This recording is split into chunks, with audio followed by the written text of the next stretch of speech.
Hello and welcome to this week's PennEnergy News Update. I'm Stacy Schmidt. At Chevron's Moccasin prospect, the Keithley Canyon Block 736, well number 1, encountered more than 380 feet of net pay in the lower tertiary Wilcox sands. The well results are still being evaluated and additional work will be needed to determine the full extent of the resource.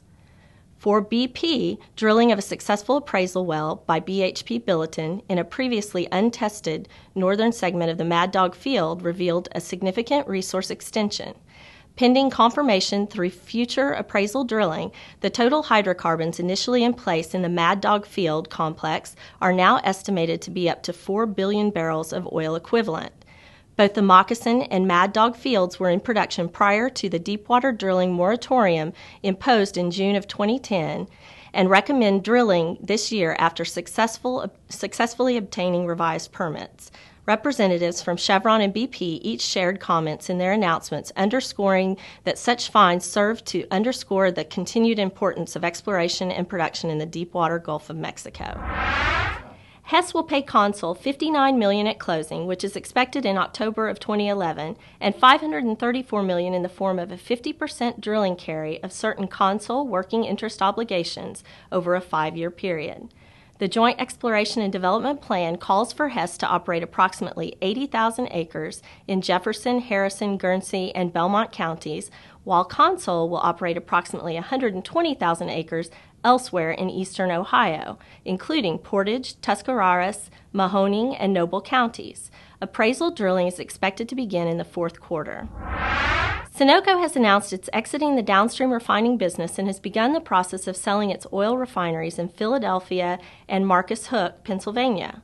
Sunoco plans to pursue all options to sell the refineries, but outlined if an agreement cannot be made, the company will idle the main processing units at the refineries by July of 2012.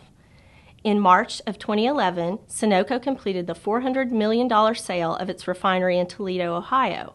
Sunoco has separated SunCoke Energy and sold its chemical business in a strategic repositioning away from the downstream oil and gas operations.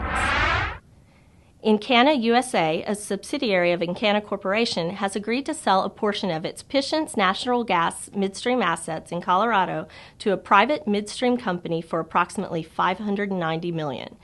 The Patience Basin midstream assets serve Encana's Mam Creek, Orchard, and South Parachute production in the area around Rifle, Colorado, which gather and transport approximately 500 million cubic feet per day and include about 260 miles of pipeline and 90,000 horsepower of compression facilities.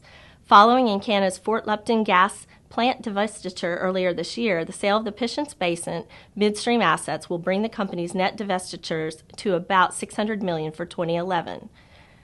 Subject to certain regulatory approvals and customary closing conditions, Encana expects to close the Patience sale in the fourth quarter of this year. Thank you for joining us this week for the PennEnergy News Update. For these stories and more, be sure to visit PennEnergy.com. For PennEnergy, I'm Stacy Schmidt.